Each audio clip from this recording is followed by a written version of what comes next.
Welcome to Gutter Trash, episode 343, Mooncop, by Tom Gauld.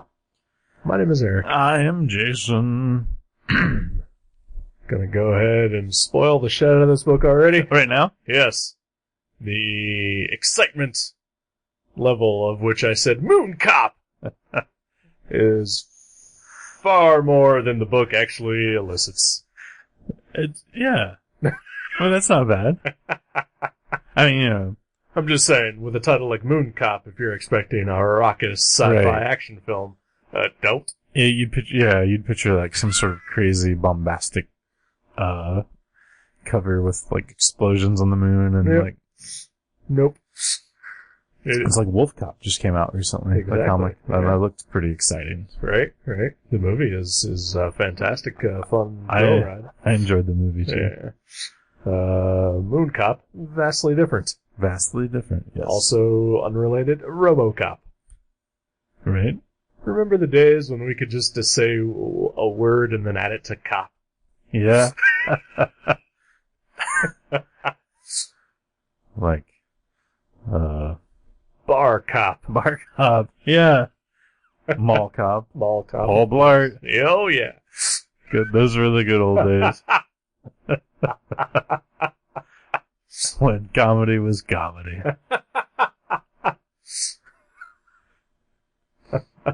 Yeah, Mooncop then. Yep. Yeah, it's a...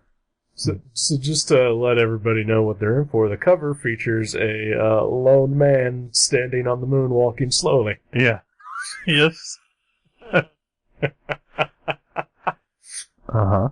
Holding something. And so does the rest of the book. Yeah.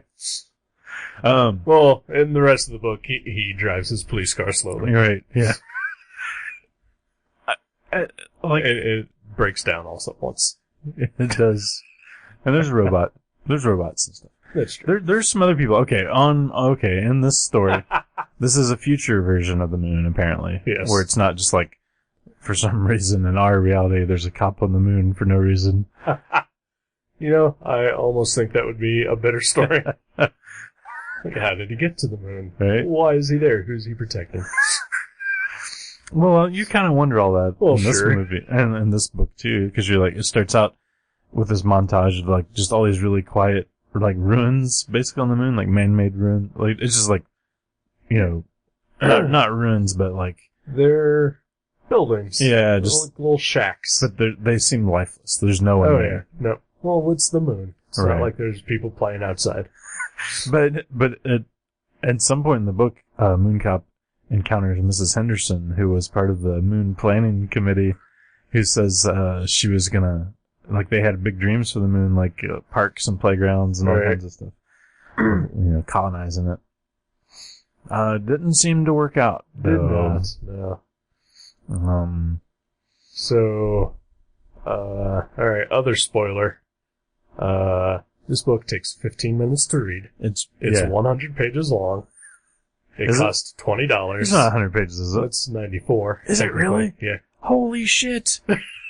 You're right! No, I'm looking at it. Wow, it is, 94 pages. I honestly thought it was like 40 or 50. Oh, yeah. Like, it goes by so quick. Yep. I didn't time myself reading it, but just before I read it, I went on Twitter and wrote something, and then when I was done, I checked Twitter again, and it was like 15 minutes later. Yeah. Yeah. And this is a hardbound book, 100 pages long, and it cost $20 retail. Right, sure. I'm sure you got a discount of some sort. Oh, yeah. Just value-based alone, I cannot recommend this book. I really enjoyed this book. I actually quite liked it, but it does read incredibly fast for a book that you might spend $15 or $20 on. Yeah. Other than that, I still didn't particularly care for it. Mm-hmm. I didn't hate it, but I can't say that I really enjoyed it. I think it would have been more enjoyable for me if it would have been like a mini comic that, like, cause Tom Gall, the first time I ever heard of him was like 10 years ago. I bought a couple of mini comics that he made at a convention, and I thought they were great. In fact, there's one, it's called Guardians of the Kingdom. It is possibly my favorite mini comic that I own. Really? Like I love it so much. And, it was funny because he wasn't even at the convention I bought it from. It was just like one of the distributors had a bunch of different people's stuff. And I was like, what is this? I don't know what this is. And I was like, it looks neat. The art's good. And I bought it. And so, like, I didn't even know, like, who he was or whatever. And then so I read it, like, in the hotel room that night. And I was like, this is amazing. It was a lot like this book. Actually, it had a lot of similar themes where it's basically these two guards are guarding this wall. Like, it's kind of like the Great Wall or whatever. Right. There's just two guards on it. And, like, there's no one else there. And it's just every, like, 2 or 3 pages is a different strip, like a short comic, or some of them are 1-page strips, and they're just like, you know, what these guys do to like entertain themselves in this boring duty. Right. And so it's a lot like Mooncop, where there's this cop here, and he's the only cop there on the moon, and he's got like nothing to do, like, right, because there's no crime on the moon, right, and also hardly any people on the moon. No.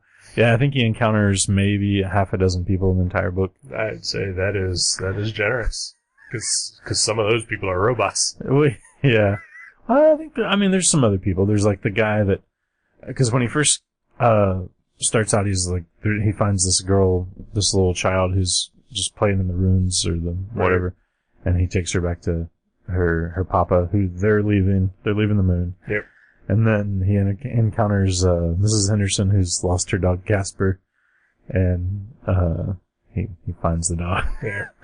And then there's like, there's robots at the museum. Yeah. Well, there's a person at the museum. Is there a person? I forgot about the entire museum sequence. I love the museum sequence because all of a sudden, like, Mooncop's walking around and you see like an American astronaut. Right. And you're like, oh, well, this is about to get weird. Right. And then it's just like an animatronic, moving astronaut, like, doll. It's Neil Armstrong. Yeah.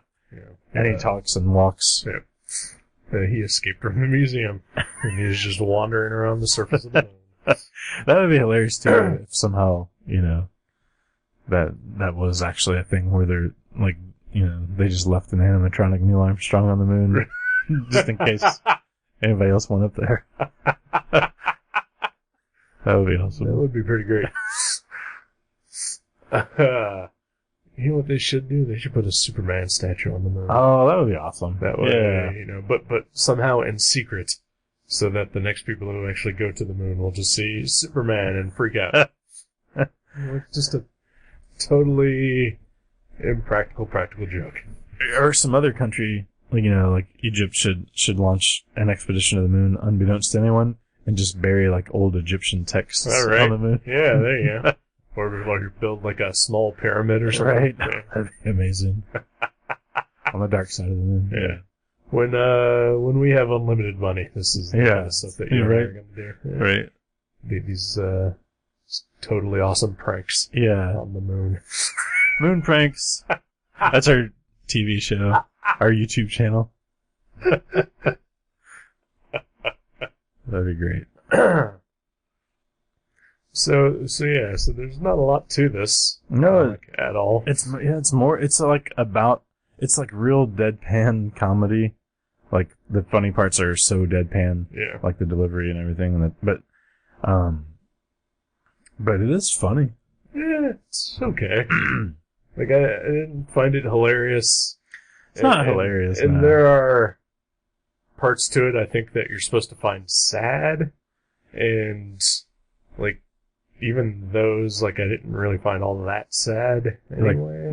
I honestly felt bad for Mooncop when he went back to his apartment one night, and not only... That was the only time. Yeah. Like, he lost his awesome view. And, like, it reminded me of you, actually, because of your work situation. Like, I thought of you immediately when I read that scene. Because you had just, like, been transferred from one office to one that wasn't as good.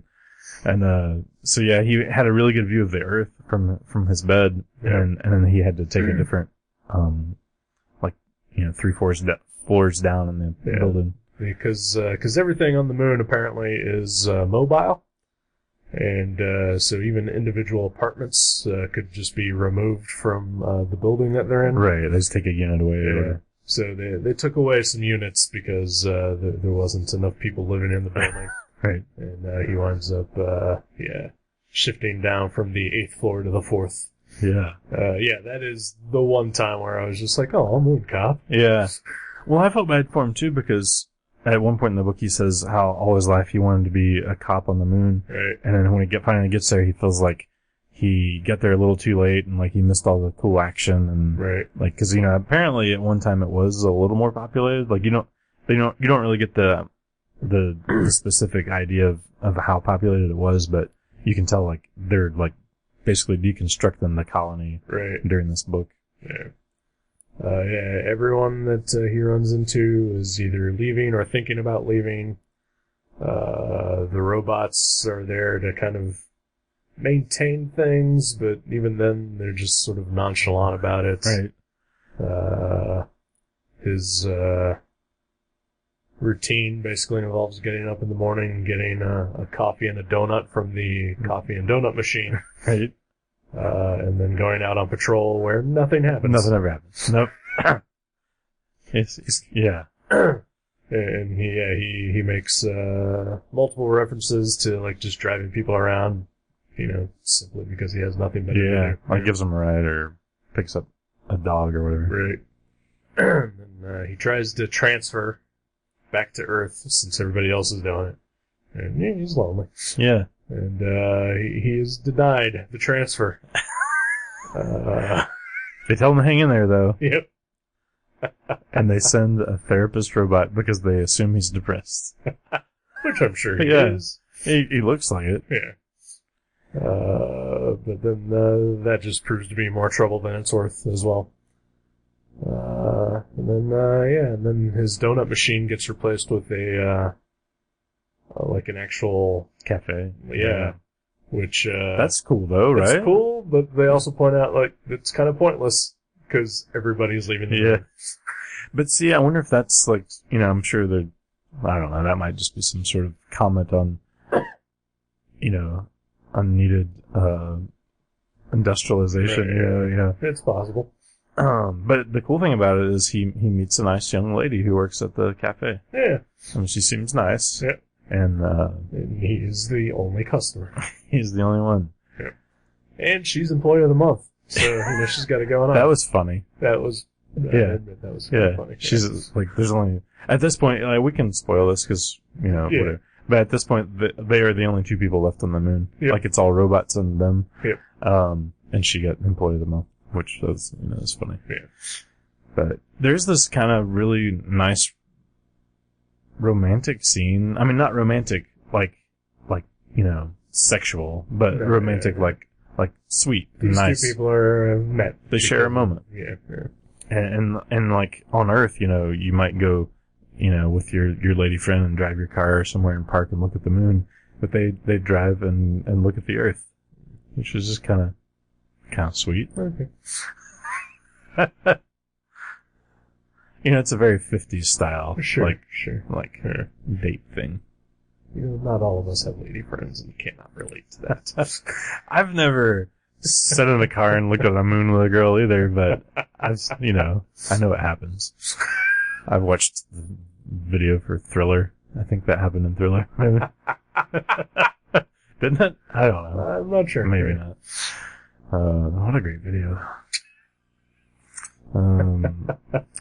Tom Gaul's work reminds me a lot of, I was thinking about this while I was reading it, his timing and just like the layouts and everything remind me of Jason, the Norwegian cartoonist. Like, I can see that. They have a real similar, like, just deadpan, like, structured comedy,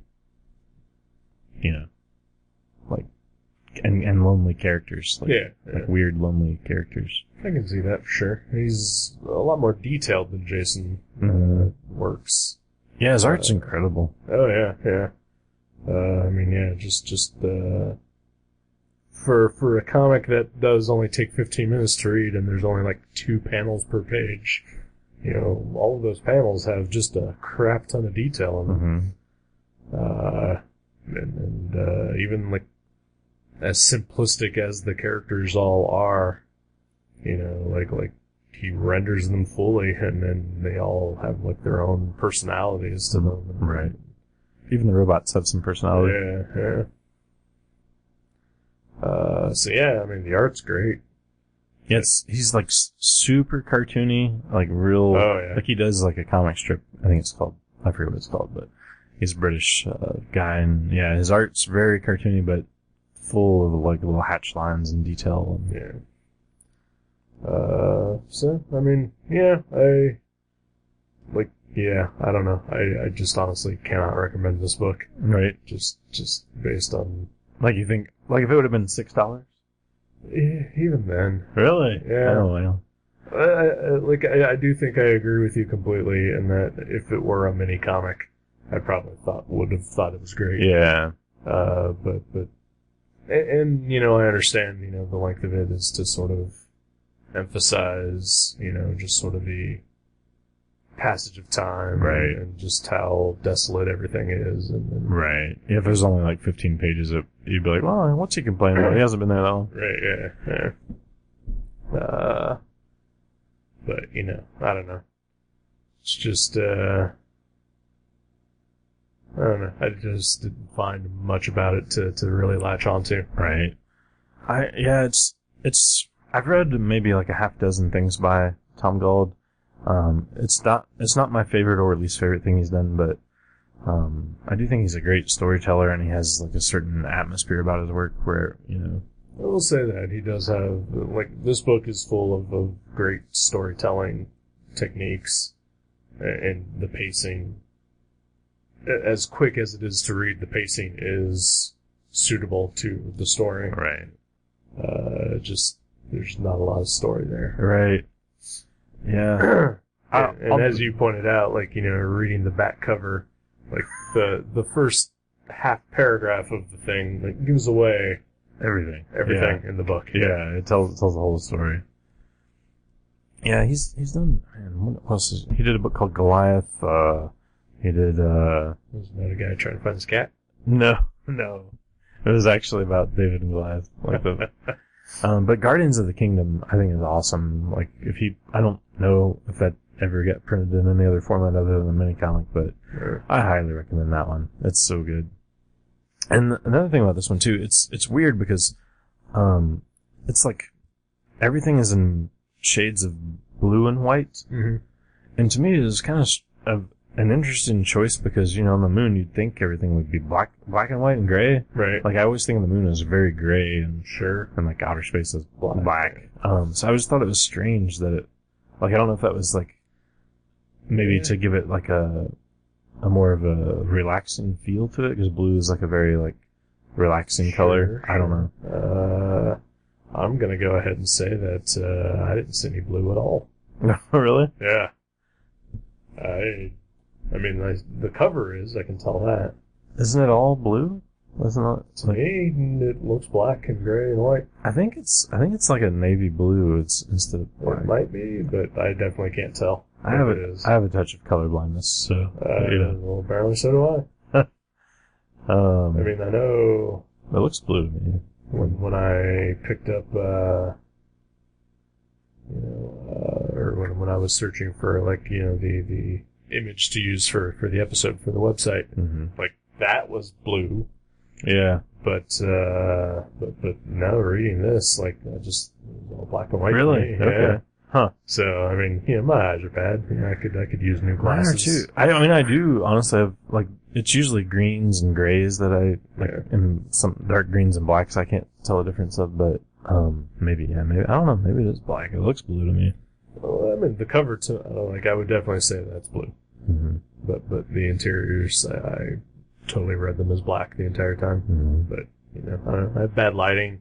Right. I haven't got new glasses in 3 years. There's some issues going on. Yeah.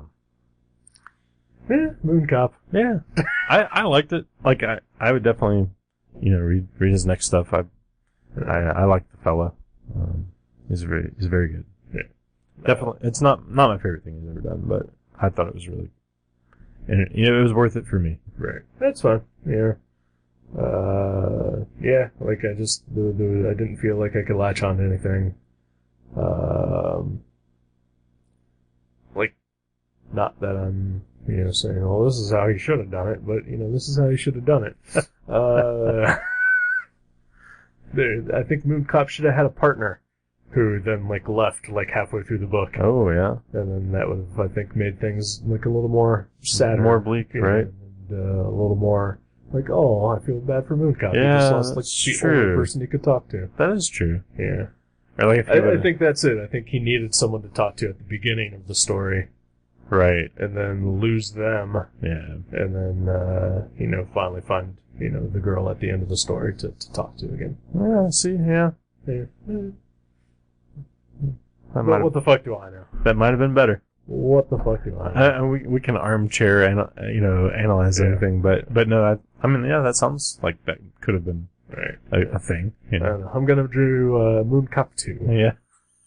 No, you're gonna get sued, so you have to call it Lunar Cop. Yeah, there we go. Or Lunar Pig or something. I don't know. I'll call it Lunar Cop. I'll just draw everybody as pigs. Yeah. Yeah. That's true. Yeah. Pigs in space. Yep.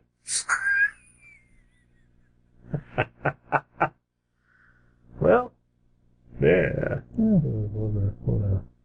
Wanna hit pause on this thing? Sure. Let people listen to something really weird?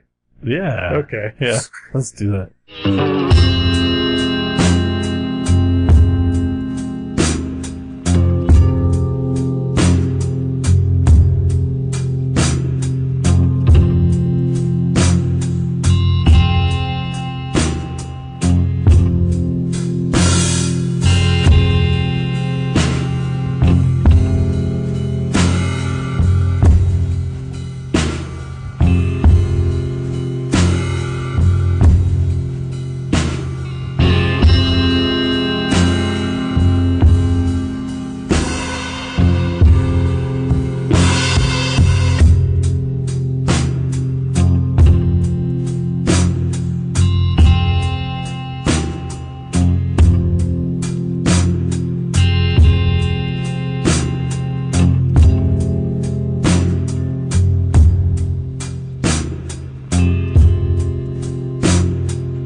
Welcome back to Gutter Trash. Hi. Hi there. What's happening? I don't know. Happy New Year. We've already done that. Happy Martin Luther King Jr. Day. Okay, there we go. Yeah. How did you celebrate MLK Day? I volunteered at hospice. Okay. Yeah. And I ate some Italian food. Sure. That's two proper ways to do that. Right. Yeah. I worked. Well, Yeah. nice. Yeah. Working for the man? Yep. Yep. Mm-hmm. Literally. So, I mean, the garbage fire rages. Right? It's really hard to. No one wants to hear us talk about it. Yeah, I mean, I haven't done much else other than just bitch and complain and feel shitty. I really like crust punk music. Sure. And a lot of crust punk, like 45s, also known as 7 inches. Mm-hmm. They usually have really cool like drawings, and a lot of times they're like political figures, like vomiting babies, and just like really disturbing imagery that pokes fun at whoever's in power at the time.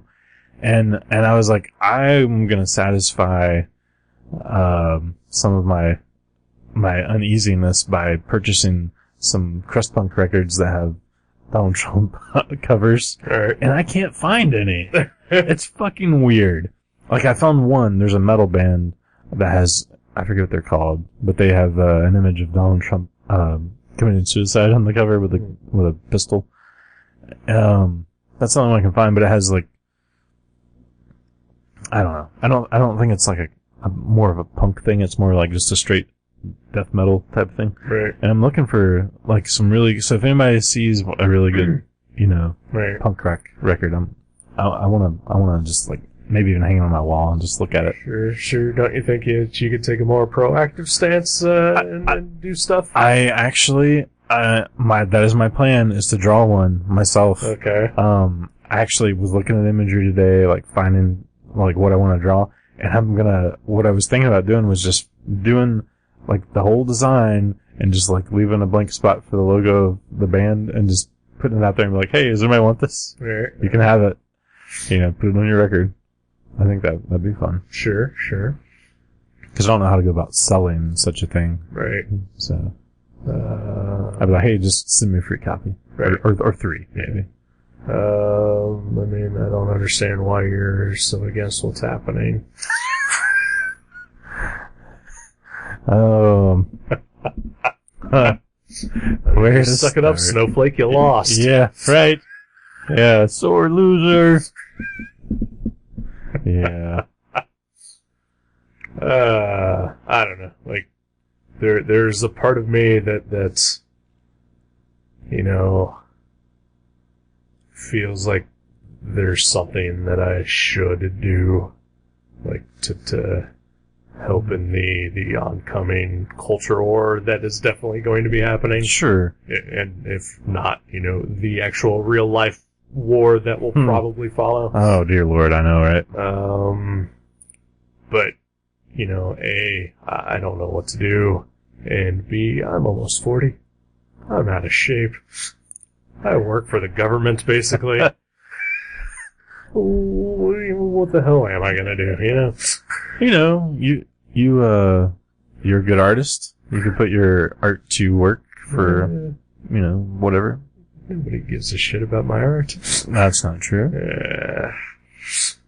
That's what I'm gonna do. I'm not, like, I don't know, I'm not much of a get out there and protest kind of a person. Right. Like, I don't know. Like, maybe if it was like, shit was real or whatever, but right. I don't know. Cause, as of this recording yesterday, there were nationwide marches and protests happening. That was awesome. Yeah. And neither of us, participated or contributed. No. I worked. Yeah. And I would have went to the one in Dayton if I hadn't been working. I for sure would have. But really? I was like, See, I didn't even know there was one in Dayton. I looked it up to see when there was one. I was like, if there's one Sunday, I'm going to go to it. And there wasn't. It was just yesterday, Saturday. And I was like, oh, I'll be at work the entire time, and like hours before and hours after. It was like at 1 o'clock yesterday. So I was like, but yeah, I mean, I totally would have went, but I wasn't gonna like ask off work to go. I don't know. Maybe I'm not that committed.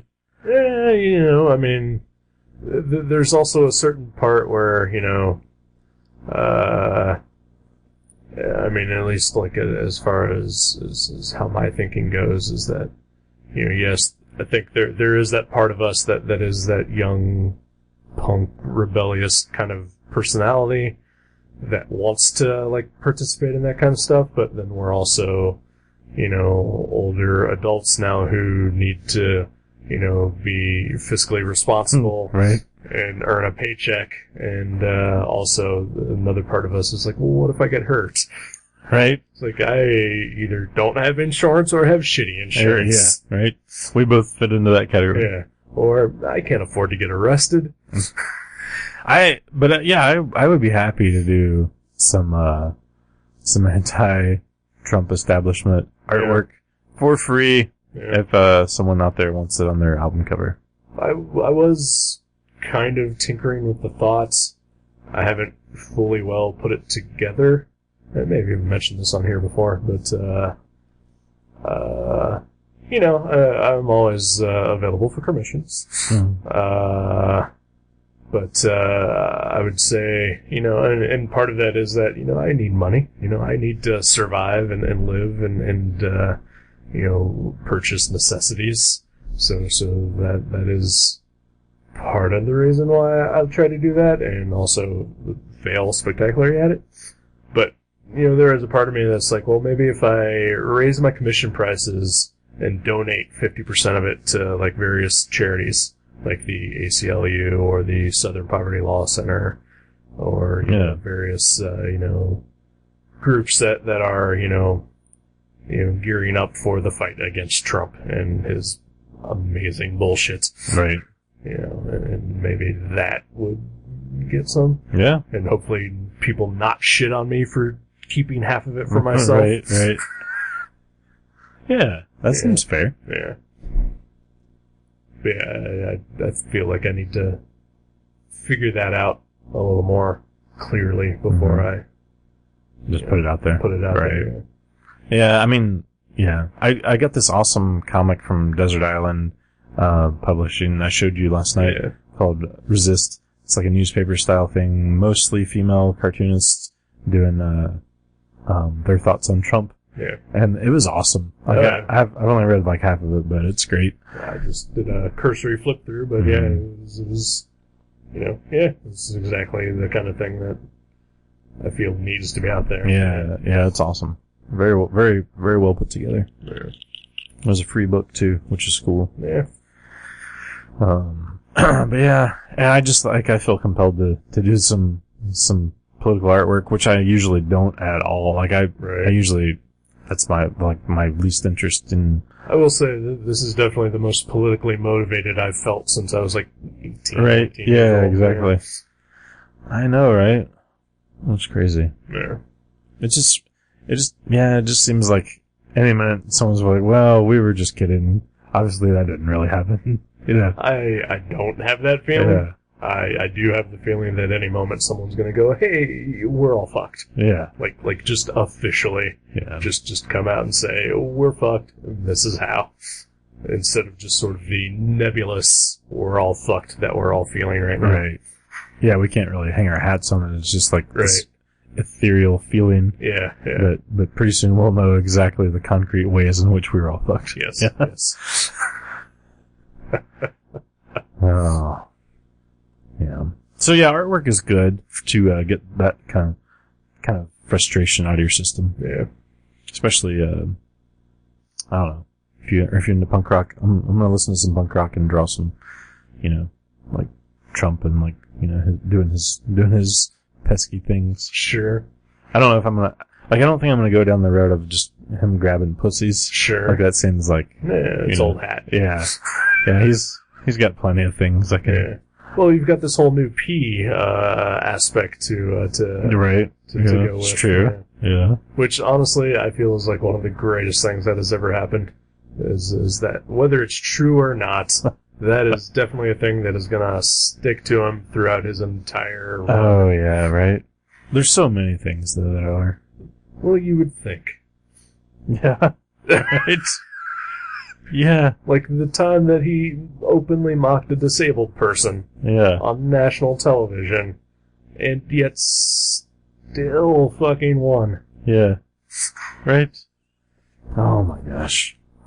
Yeah, yesterday didn't he like stand in front of the war memorial and instead of, talk about anything related to that, he was just kind of like trounced on the media for their bias. I know that he did have a press conference yesterday, and it was about how, the media was lying about how many people attended his inauguration. Mm-hmm. He claims that there was like 1.5 million people there when there was probably closer to like 500,000. Who can count that many people? Well, sure. Apparently the National Park Service. Yeah. But they got in trouble because they almost got sued for reporting the numbers too low. Right. At the Million Man March, I think it was, or something. I'm not sure about that, but yeah. But there is like, photographic evidence of how few people were at the Trump inauguration compared to Obama's first inauguration. Yeah, his first one for sure. Yeah.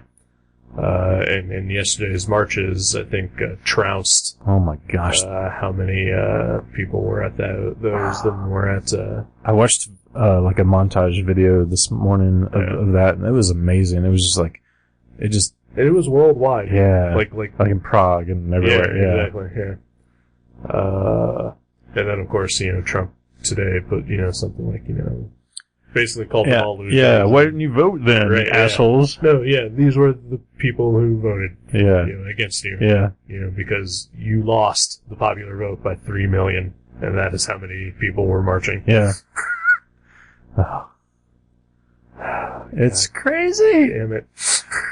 We're so we should go live on the moon with Mooncop. We should. Really? I would do it. I think Tom Gall should rewrite this.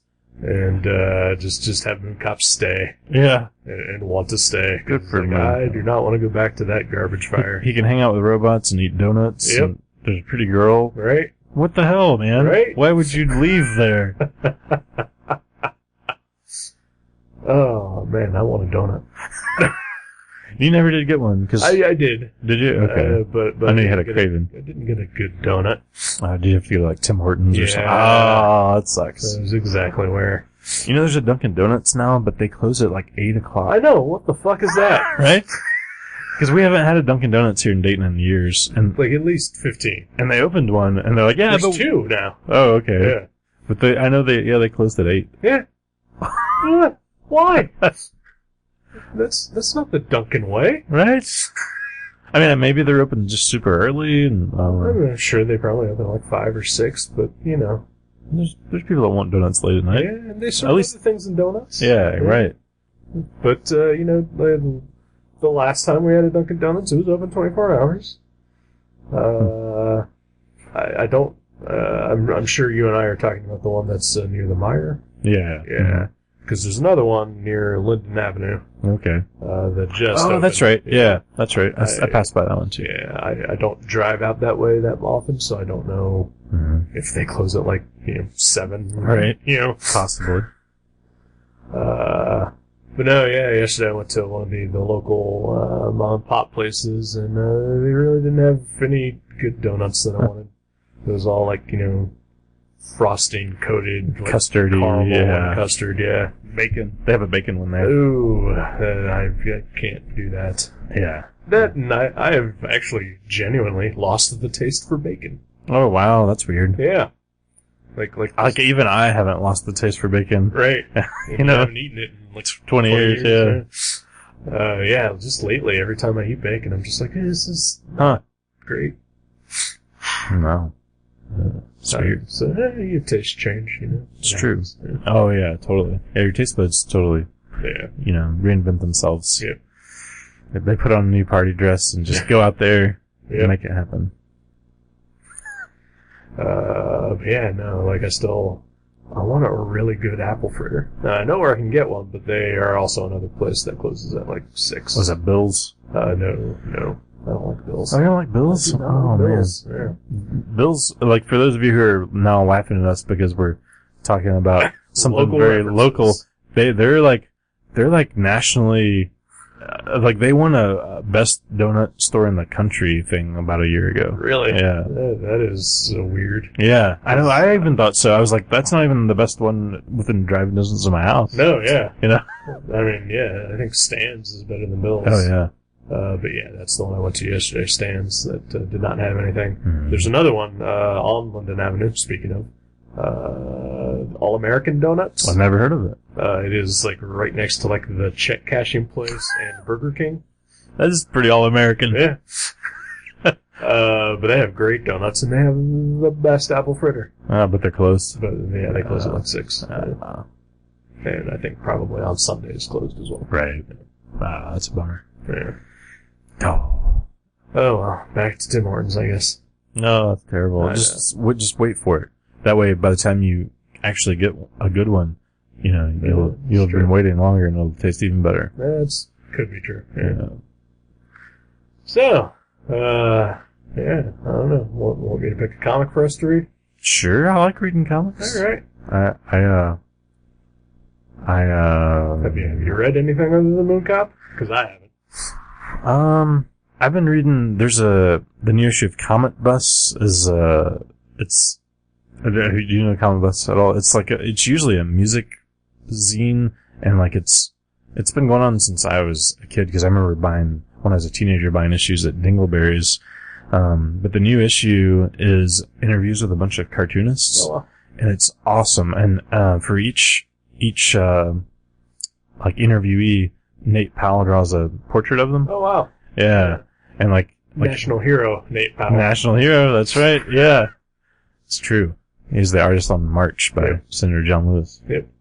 But, there's some great interviews, Gabriel Bell's in there, and, Jeffrey Lewis and Adrian Tomine, and, I mean, there's some good, a lot of them are New York artists, because I think that's where Aaron lives. I don't know, but Aaron Comet Bus is the interviewer. But yeah, it's great, and that's what I've been reading. There's some good stuff in there. It's cool. I picked up the 2 trades of the Marvel series The Vision. Oh, cool. And I read the first chapter of that. It was really good. Sweet. But otherwise, I haven't really read anything else. But what I am going to read is the book that I'm going to pick here. Oh? Assuming you don't veto it. I never have. You never have, and I doubt you will this one. Because it is called I Was the Cat. Okay. I don't know what that is, but it sounds great. You like cats. I do like cats and comics, so fuck yeah. It is by Paul Tobin, I believe, and Benjamin Dewey. Paul Tobin has done a ton of comics over the years. Okay. Benjamin Dewey, I think right now he's doing Autumn Lands with music. Oh, okay. But it is about a journalist who gets invited to interview a recluse. And it turns out it is a cat who is a megamaniacal villain. That's awesome. So it's based on a true story. Yes. Okay. Because most cats are. They are. megamaniacal ones. I know. Yeah, it's so weird. They're evil. Yep. So yeah, I was the cat. I was the cat. Nice. Yeah. Cool. Maybe it'll take longer than 8 minutes to read it. I think so. Yeah. Like, I started reading it, and I think 8 minutes, I got like 4 or 5 pages. Oh, in. wow. So, Not 94 pages? Nope, not 94 pages. Oh. That's funny. Alright. I got nothing else. Well, yeah, let's go out into the world. Okay, then. This brave new world Yeah. of no donuts and scary orange monsters. And Nazis. And Nazis, yeah. Do Nazis eat donuts? I I know they don't eat bagels, because, Well, obviously, yeah. I don't know. I mean, donuts, that's a pretty worldly thing, right? It's not like it's not typically like a certain race. Yeah, I mean, yeah. Who invented the donut? Was it the Welsh? No, these are all questions I hadn't thought to think of. Right? And honestly, it's scaring me. And I think I need to go hide in a safe place. That sounds reasonable. Let's go get in the bunker and eat donuts. Okay, then. Thank you for listening to Gutter Trash. You can subscribe to the show from guttertrash.net or from iTunes and leave us a review. Visit guttertrash.net for email information and for other podcasts and websites in the Gutter Trash Network. Thanks again for listening, and we'll see you next time.